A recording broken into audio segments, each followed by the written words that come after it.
एक साहब ने सवाल किया है, मुफ्ती साहब यूट्यूब चैनल बनाने का क्या हुक्म है? अगर इसको मोनेटाइज बंद कर दें तो फिर भी वीडियो पर ऐड आते हैं, तो क्या इसमें चैनल बनाने वाले पर गुनाह होगा कि नहीं? तफसील से जवाब दें, शुक्रिया। देखिए, यूट्यूब चैनल की मोनेटाइजेशन के हवाले से इसमें मैं काफ़ी गौर करता रहा हूँ, पढ़ता रहा हूँ, और मैंने इससे पहले तकरीबन कोई 3-4 साल पहले इसमें मैंने एक क्लिप भी रिकॉर्ड करवाया था। और उस वक्त जो मुझे बात समझ में आई थी वो यही समझ में आई थी कि यार ये मुझे समझ नहीं आती इसकी अर्निंग। उसके बाद फिर जामिअतुर रशीद में इस पर एक इस्तिफ्ता जमा हुआ और उस पर तफसीली गौर व फ़िक्र हुआ, तफसीली गौर व खोज हुआ, और उसका एक तफसीली फ़तवा जामिअतुर रशीद से जारी हुआ है। आप हज़रात में से कोई भी अगर देखना चाहे, जामिअतुर रशीद के दारुल इफ्ता की वेबसाइट है almuftionline.com के नाम से, तो उस पर आप जाके सर्च कर सकते हैं। उस पर रब्ता नंबर वगैरह भी दारुल इफ्ता के लिखे हुए हैं। मैं आपको ख़ुलासा बता देता हूँ। तो उस फतवे के बाद इसी तरह फिर दीगर कुछ मदारिस के भी इस पर फतावा आए। एक चीज़ तो ये समझनी चाहिए कि इसको बाकायदा अपना मुस्तकिल सोर्स ऑफ इनकम बनाना ये कोई पसंदीदा काम नहीं है, यानी कोई ऐसी चीज़ नहीं है जिसको रिकमेंड किया जाए। पहली बात ये कि just only one source of income हो आपका, कि बस आपने यूट्यूब चैनल बनाया हुआ उसी पे फोकस हो के। जहाँ तक हलाल हराम जायज़ नाजायज़ का ताल्लुक़ है, उसमें कुछ चीज़ों का समझना ज़रूरी है। पहली चीज़ ये है कि आप जो कंटेंट बना रहे हैं वो क्या बना रहे हैं। आपका ज़ाहिर कंटेंट हलाल होना चाहिए। अब अगर कोई आदमी नाच गाने की वीडियोस बना रहा है और सवाल ये कर रहा है कि मोनेटाइजेशन से अर्निंग हलाल है या हराम है, तो भाई वो आपका कंटेंट ही हराम है, तो अर्निंग तो हराम ही हराम है। पहली शर्त ये है कि आपका कंटेंट जायज़ होना चाहिए। दूसरी शर्त उसकी यह है कि यूट्यूब पर जो आपने एक तो आपने ये सवाल किया है ना कि मोनेटाइजेशन बंद कर दें फिर भी ऐड चलाएं, उसमें तो ज़ाहिर है आपका कोई गुनाह नहीं है।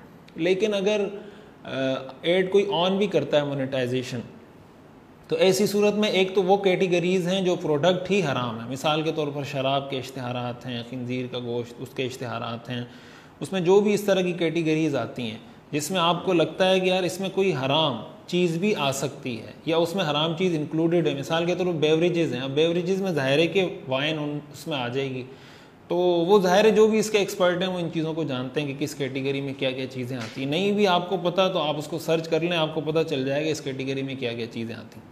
तो दूसरा काम ये करना पड़ेगा कि उसमें उस कैटेगरी की सारी चीज़ें आप बंद कर दें जो हराम प्रोडक्ट्स हैं।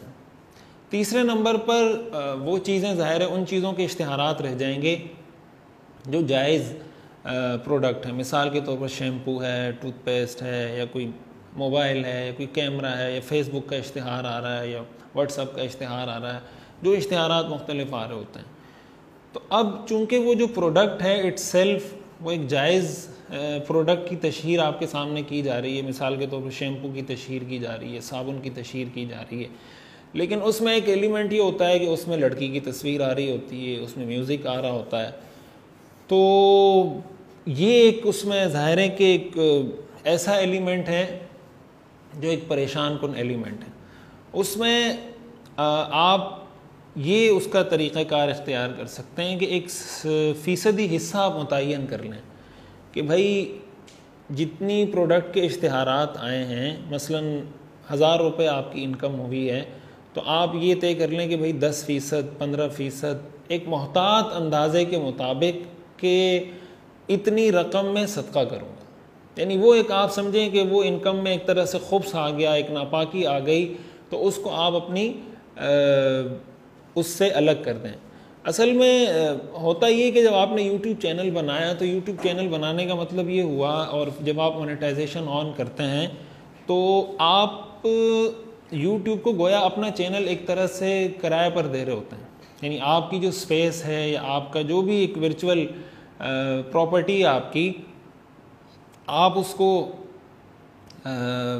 एडवर्टाइजमेंट के लिए दे रहे होते हैं कि भाई आप मेरी प्रॉपर्टी पर या मेरे चैनल पे आप इश्तिहार लगा सकते हैं। और ये जो नाजायज़ तस्वीरों के साथ कोई इश्तिहार आ रहा है, तो ज़ाहिर है कि ये उस गूगल ने जिस कंपनी से इश्तिहार लिया या गूगल की तरफ से वो चीज़ें आ रही हैं, वो आपकी तरफ से नहीं आ रही होती। तो इसलिए अलल इतलाक इस इनकम को हराम नहीं कहा जा सकता।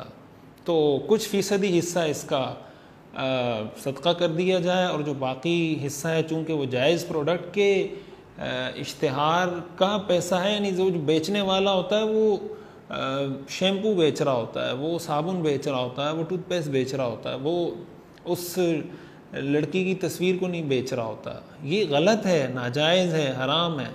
लेकिन मेरे अर्ज़ करने का मकसद ये है कि जिस मकसद के लिए वो इश्तिहार चलाया जा रहा होता है वो प्रोडक्ट होती है। ये तो हमारे यहाँ लोगों में एक एहसास कमतरी का एक कह लें, कुछ भी कह लें, मरऊबियत कह लें, अंग्रेज़ बनने की कोशिश कह लें, कि हर चीज़ में लड़की की तस्वीर, हर चीज़ में लड़की की प्रॉपर्टी बेच रहा हो कोई, उसमें लड़की की तस्वीर, साबुन बेच रहा है उसमें लड़की की तस्वीर, शैम्पू बेच रहा है उसमें लड़की की तस्वीर, कपड़े बेच रहे हैं तो जनाब सारे होर्डिंग, सारे बिलबोर्ड लड़कियों की तस्वीरों से भर जाते हैं।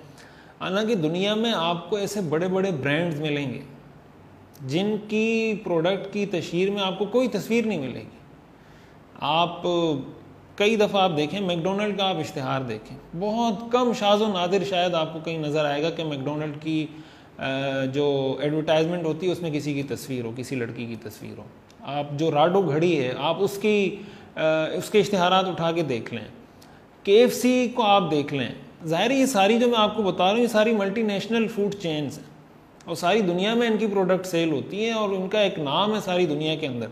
लेकिन ऐसी बेहूदगी आपको इन लोगों की प्रोडक्ट की तशहीर में, एडवर्टाइजमेंट में नज़र नहीं आएगी जो हमारी एक कपड़े बेचने वाली कंपनी जो बेहूदगी कर रही होती है, एक शैम्पू बनाने वाली कंपनी जो बेहूदगी कर रही होती है। एक्चुअली ये कोई इतना आसान मसला नहीं है, ये पूरा एक कल्चर का, तहज़ीब का, सकाफ़त की पूरी एक जंग है।